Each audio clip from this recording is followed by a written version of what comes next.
Gusto kong sumayaw sa'yo na yung my ang God. taba ko na guys. Pero wala namang problema sa mataba.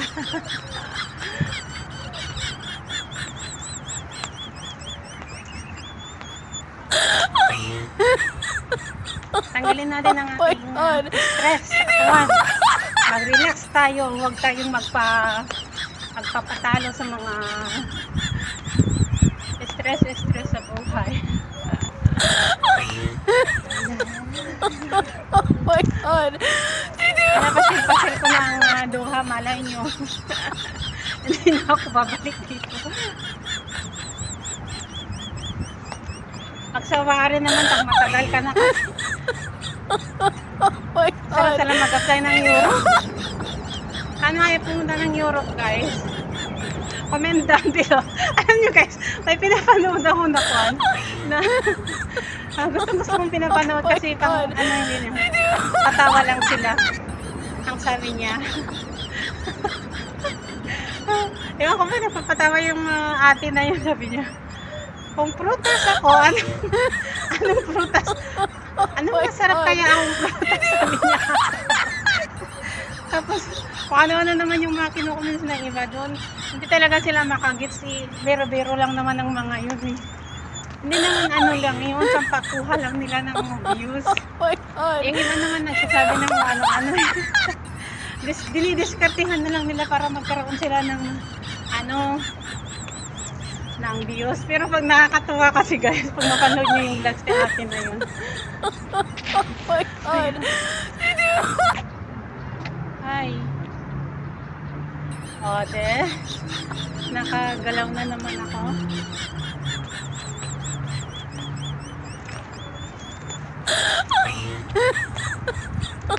Oh my God.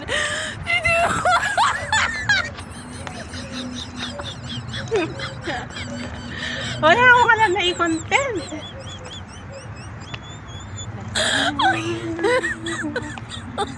Oh my God.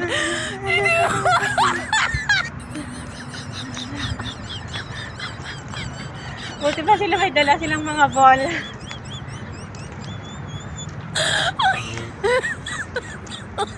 Oh my God. Masakit din ang katawan na hindi na yung parang crack. Kaya pala nagpapaganon sila yung crack. Kumaganon ba yung mga nag-agriptook? Oh my God. Ano na naman sila sabi ko. Kasi ang sarap pala ng pakiramdam ng ganon yung magaganon ka lang sa kwan. Truk na ganyan. Nakakatanggal din yun ng sakit-sakit sa buto-buto. Oh my God.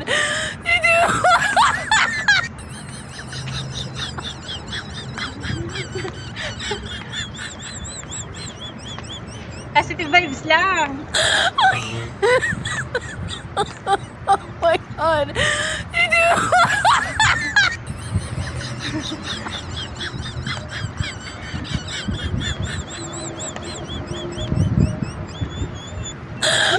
Bye para tu.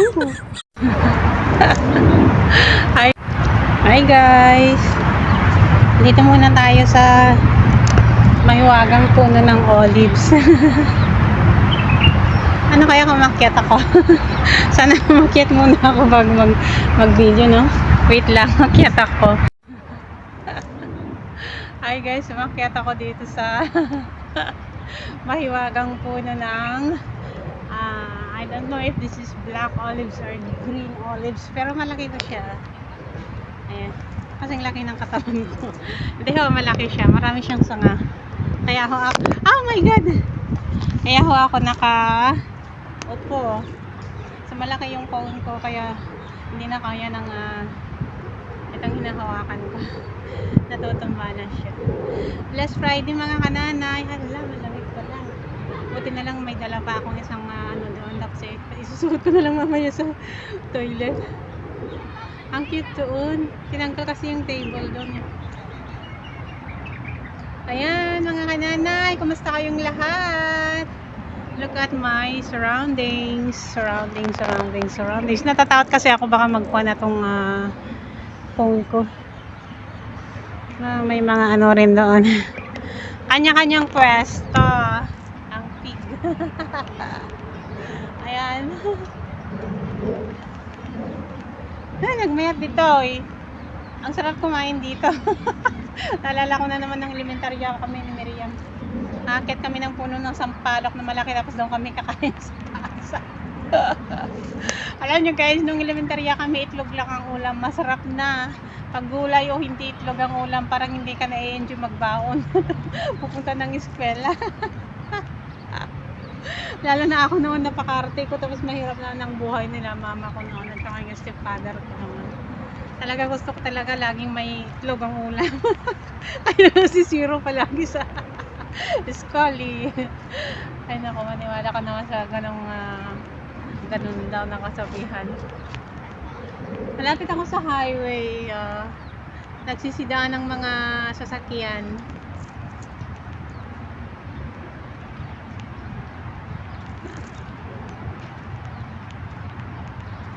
Ay, buti na lang nakagawa-gawa na ako kahit paano ng konting video. Mahangin, malakas pa lang hangin. Mamaya tutumbahin niya na naman ang ayan o, makit ako sabi ko eh. Tutumbahin niya na naman ang phone. Kirinititititit. Ay, may langka. Ano ka na? Parang may langka. Hindi kayo makaakyat kahit mababang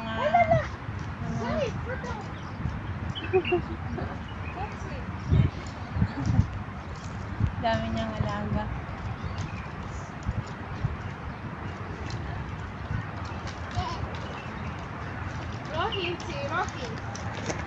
Gusto niyang huliin yung ibon. Palsiitam, balong.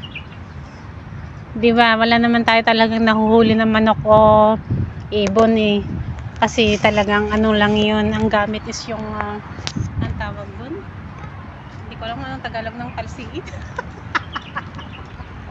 Alam ko naman nung ano eh, kasi nakikita naman sa aklat eh. Pag tumanda ka, makalimutan mo na.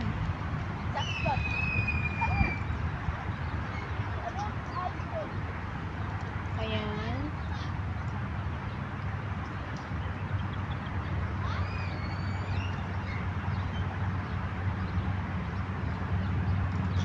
Nawala na yung gutom ko.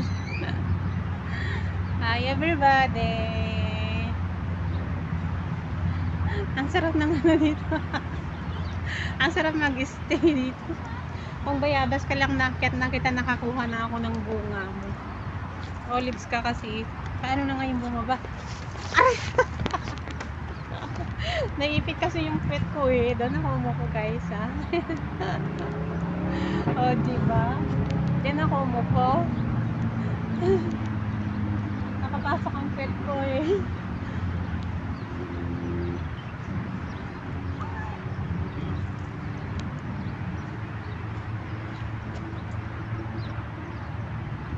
The Life and Park. Ayaw kong punta muna sa ilog. May kumakain na dun. Doon pala sila nagpwesto. Nakikita ko sa inyo. Asan na yan? Ayan. Ang ibang lahi at ano. Kakain na nga rin ako. Nainggit ako, kumakain na din sila. Dami nang nagsisikain doon kanina eh. Sarap ng may mga puno. I miss province. Hindi lang nag-aaral ang mga anak ko. Gusto ko nang mag-stay ng Pilipinas. Nakakapagod na rin sa ibang bansa. Biruin mo, ang liliit pa lang nila noon. Nasa ibang bansa na ako. Sarap ng kain nila. May carpet silang dala. So ayan naman ang mga bata. Sabi ko dito ako punta, baka sakali walang maraming tao eh. Meron naman. Saan ba ako ayan, doon may mga nakapwesto doon.